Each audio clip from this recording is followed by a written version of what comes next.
5 yogas for asthma. नमस्कार, जीवन कोश पर आपका स्वागत है।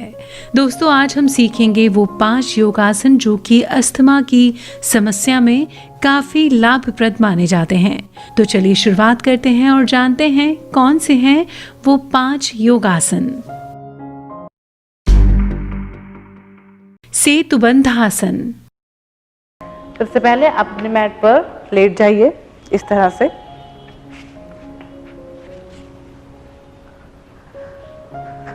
लेटने के बाद आपके जो हील्स हैं, आपकी जो एरिया है उसको अंदर की ओर लाइए, मतलब अपने हिप के बिल्कुल पास में 1 इंच का गैप आप रख सकते हैं अगर ज़्यादा पास ना हो सके। अब आपको दोनों हाथ साइड में रखने हैं इस तरह से और अपनी कमर को, स्टमक को ऊपर की ओर खींचते जाना है, स्ट्रेच करते जाना है। जितना आपसे स्ट्रेच हो सके उतना ही स्ट्रेच करना है। ऊपर जाते हुए श्वास को अंदर कुछ सेकंड होल्ड करने के बाद श्वास को छोड़ते हुए नीचे की ओर आना है।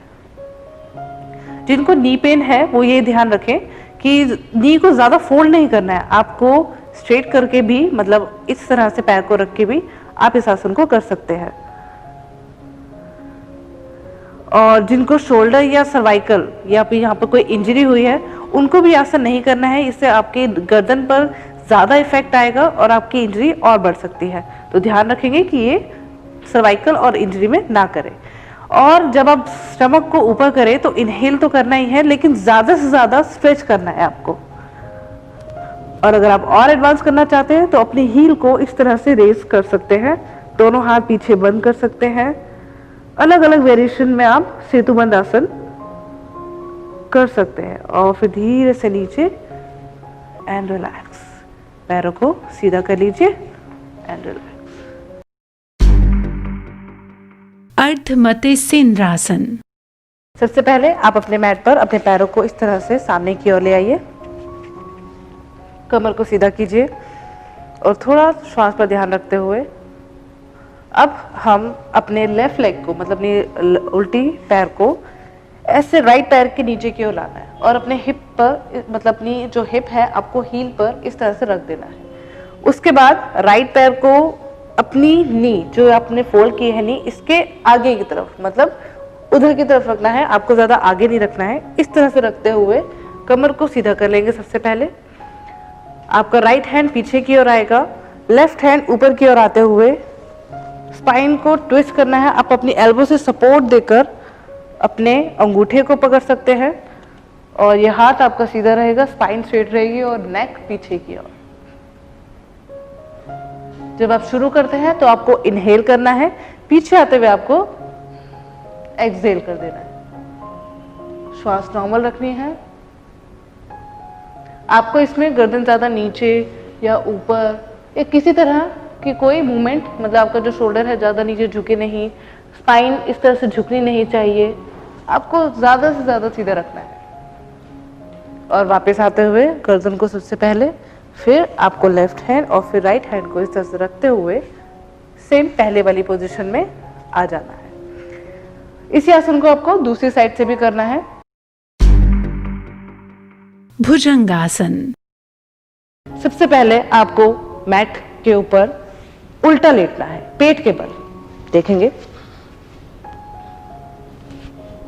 अपनी चिन को मैट पर रखते हुए दोनों हाथों को अपने शोल्डर यानी कि कंधों के आसपास रखेंगे।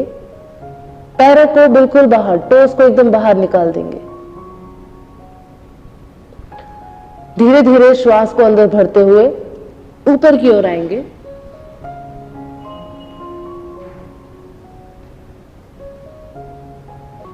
जितना आप ऊपर आ सके आप उतना ऊपर आए। पैरों को मिला के रखें और श्वास छोड़ते हुए धीरे से नीचे आपको आना है।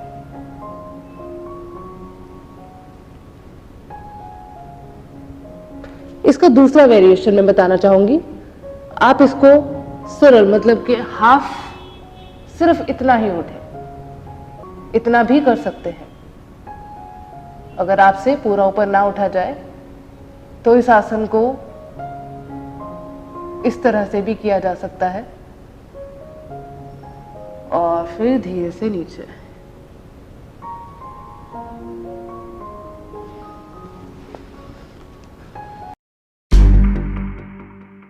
पर्वोत्तानासन। तो चलिए शुरू करते हैं कि इस आसन को किस तरह से किया जाता है। तो सबसे पहले आपको मैट पर अपने पैरों को सीधा रखना है, दोनों हाथ आपके हिप्स के ऐसे साइड में, पैर एकदम सीधे। अब अपने हाथों को अपने हिप से हल्का से ऐसे पीछे 1 इंच तक, 1 फीट तक आपको पीछे ले जाना है यहाँ पर, और फिर आपको धीरे से अपने हिप्स को ऊपर उठाना है इनहेल करते हुए, और आपका जो पैर है, जो आपको बिल्कुल तलवा है, नीचे की ओर लग जाएगा और आपकी गर्दन पीछे की ओर आपको लटका देनी है। श्वास एकदम नॉर्मल, इनहेल करते हुए ऊपर आना और ऊपर आते ही आपको श्वास छोड़ देनी है, और फिर नॉर्मल श्वास में फिर धीरे से हिप्स को नीचे लाते हुए पहली वाली स्थिति में आपको आ जाना है। ध्यान रखेंगे जो भी फर्स्ट टाइम कर रहे हैं, मतलब बिगिनर हैं, नहीं कर पा रहे हैं, तो उनको आसन किस तरह से करना है। यहाँ पर तो अपने हाथ ठीक है, पोजीशन पूरी लेनी है। आप नीज को मतलब अर्ध पूर्वोत्तानासन कर सकते हैं। आप इस तरह से बेंड करके आपको आसन को मेंटेन करना है। पोस्चर बिल्कुल वही, इनहेल ऊपर, जितना होल्ड हो सके उतना, श्वास को बाहर की ओर छोड़ देंगे और फिर धीरे से नीचे की ओर, पैरों को सामने, और फिर पहली वाली स्थिति में। उपविष्ट कोणासन। तो चलिए शुरू करते हैं इस आसन को किस तरह से किया जाता है। तो सबसे पहले अपने मैट पर अपने दोनों पैरों को 1 बाय 1 खोलते हुए इस तरह से, जितना वाइड खोल सके आपको उतना ही खोलना है। अगर आपकी फ्लेक्सिबिलिटी स्टार्टिंग में कम है तो आप जितना खोल सकते हैं इतना गैप भी रख सकते हैं आप लोग, बट अगर फ्लेक्सिबिलिटी ज़्यादा है कर सकते हैं आप लोग, तो पूरा वाइड, पूरा खींचते हुए लेग को ओपन करना है। अब अपनी स्पाइन को एकदम स्ट्रेट, शोल्डर्स अंदर बाहर कुछ नहीं करने हैं। इस तरह से स्पाइन को स्ट्रेट करते हुए अब श्वास को अंदर लेना है और धीरे धीरे आगे की ओर झुकना है। आपके दोनों हाथ आपके टो को टच करने के लिए इस तरह से तैयार रहेंगे। नीचे आना है, एक्सहेल करते हुए अपनी चिन को ऐसे टच कर देना है।